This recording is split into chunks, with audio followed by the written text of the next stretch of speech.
Ясные. Ясные у нас 4 группы или категории. Первая называется ал-захир. Первая называется ал-захир. Опять же, это терминология. Это значит, что в любой книге по усуль-фикху вы найдете слово ал-захир. То есть это ханифитская терминология. В некоторых других ученых, может быть, эта же категория есть, только они ее называют как-нибудь по-другому. То есть я имею в виду, что главное не само слово захир, а его смысл. Что такое захир? Это смысл, это его определение. И попрошу быть внимательными. Это смысл, который понимается с первого, можно так сказать, взгляда, да? Или это смысл, который первым приходит на ум, когда ты слышишь аят. То есть первое, что ты понимаешь, или первое, что тебе приходит в голову, первое понимание аята, вот этот смысл называется аз-захир. Или вот эта категория вот этих аятов называется аз-захир. И вот можно назвать захир, перевести как первый, или перевести как внешний, да? То есть по-разному можно переводить это слово. Хорошо, приведу пример. В одном из аятов суры женщины, Ан-Ниса, в 3 аяте говорится, смысл, то есть перевод аята такой: если вы опасаетесь, что не сможете быть справедливыми с сиротами, которые были у вас на попечении, то женитесь на других женщинах, которые нравятся вам, на 2, 3, 4. Если же вы опасаетесь, что не сможете заботиться о них одинаково, по справедливости, то женитесь только на одной. Первое, что понимают все мужчины, когда читают этот аят, это что?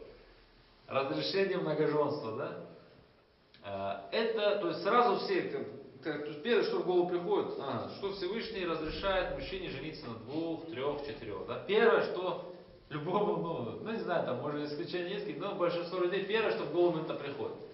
Вот этот смысл, что в этом аяте разрешает Всевышний женить, то есть многоженство, разрешает жениться на 2, 3 и 4, вот этот смысл называется захир.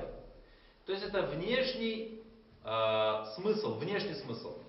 Он первый смысл, который приходит на ум, когда ты слышишь этот аят или его читаешь. Кстати, вот сейчас мы говорим о категориях захир, да, потом у нас идет категория нас, потом идет категория 3 аль-муфассар, потом идет категория мухкам. Эти категории, то есть чем ниже, тем они сильнее. То есть захир является самым слабым из ясных. У нас 4 ясных, 4 неясных. Мы сейчас говорим о 4 ясных. Первое это захир, это самое слабое из ясных.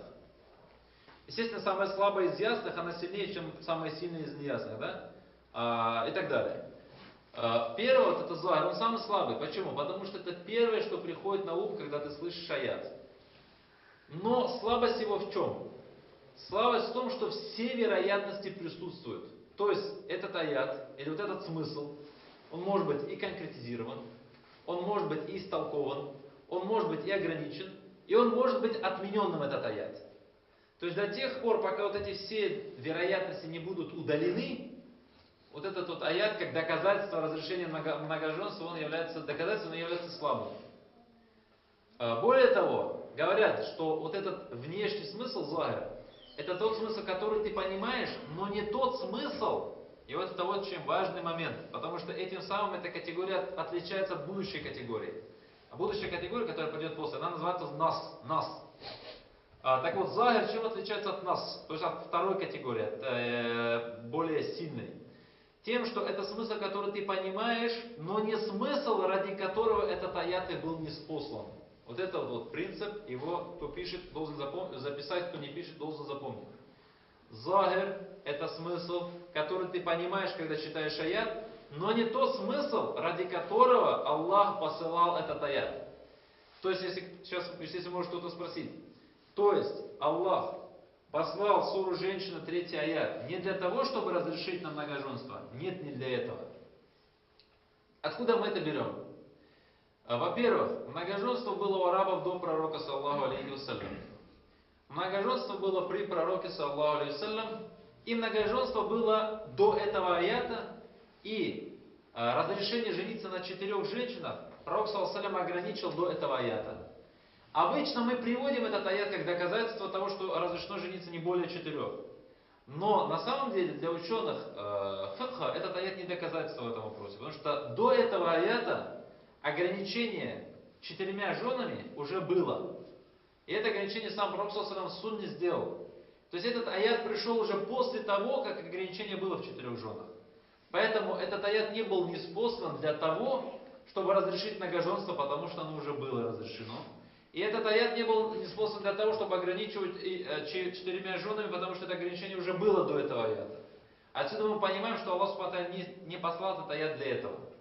А для чего тогда послал Аллах Субхану этот аят? Вот то, для чего он и послан, это является более сильным смыслом, чем вот это вот многоженство и 4 жены и так далее. А для чего Аллах Субхану этот аят послал? Чтобы это понять, мы должны обратиться к тафсиру. В тафсире мы должны посмотреть асбабу нузуль, причины ниспослания. То есть для чего послался аят. У арабов, в принципе, как может и сейчас у каких-то других людей, было очень много, то есть распространено брать себе в опекунство сирот. Да, брать себе в опекунство сирот. Ну, тогда это было очень распространено. А сироты, естественно, могли быть и девочки. Некоторые из них брали в опекунство девочек. Потом они, когда взрослели и достигали возраста, когда можно на них жениться, да, они на них женились.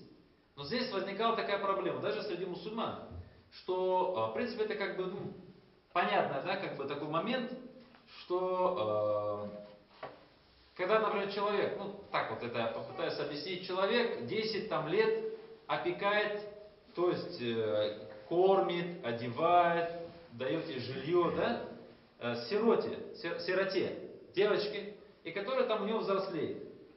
Потом у него возникает желание на ней жениться, когда она уже достигает возраста, когда она, то есть, может быть женой.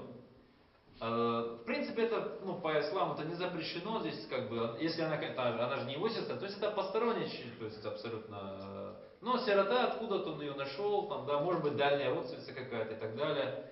У него возникает желание на ней жениться. Чтобы жениться, он обязан дать ей брачный дар, да, во-первых. Во-вторых, он обязан ее потом, обеспечивать всем необходимым, то есть кормить, одевать, жилье, да, и так далее. Здесь возникла какая проблема? Что у многих было такое понятие, что если она, то есть сирота, у нее как бы, нету там отца или семьи, которые бы защищали ее интересы, тем более она как бы мне должна, в каком смысле должна? Я же ее столько там обеспечивал, столько за ней смотрел, да, там так далее, тому подобное, столько на нее тратился. То есть, естественно, брачный дар, который давали, который он ей предлагал, был маленький. Чаще всего они соглашались, как бы чувствуя, что они как бы должны, да, быть благодарными тому, кто ее столько лет ее обеспечивал. Потом, когда он на ней женился, он обеспечивал, то есть тратил на нее меньше, чем тратил на женщину какую-то из какой-то семьи. То есть, если он женился на женщине из какой-то семьи, у которой есть родственники, отец, то есть, естественно, женщина это какая-то имела какой-то социальный, общественный статус другой.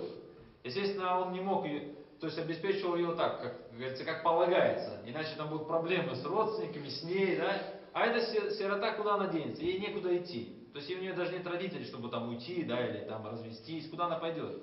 Поэтому, естественно, тратили на них меньше, то есть была несправедливость.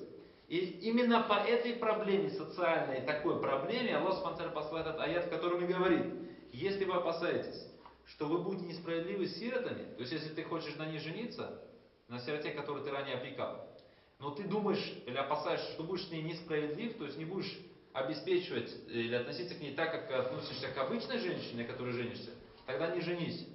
А женись на, то есть женщине другой, которая тебе нравится. А потом Аллах Субхану к слову посылает 2, 3, 4, пожалуйста. Но смысл аята в чем? Аят ниспослан для того, чтобы предписать справедливое отношение к женам, а не для того, чтобы разрешить многоженство или ограничить его в 4 жен. Поэтому смысл, что это аят разрешает 4 жены, это смысл к какой категории относится? К внешней, то есть захир. Это очень слабая, простая, то есть категория считается она самой слабой из ясных.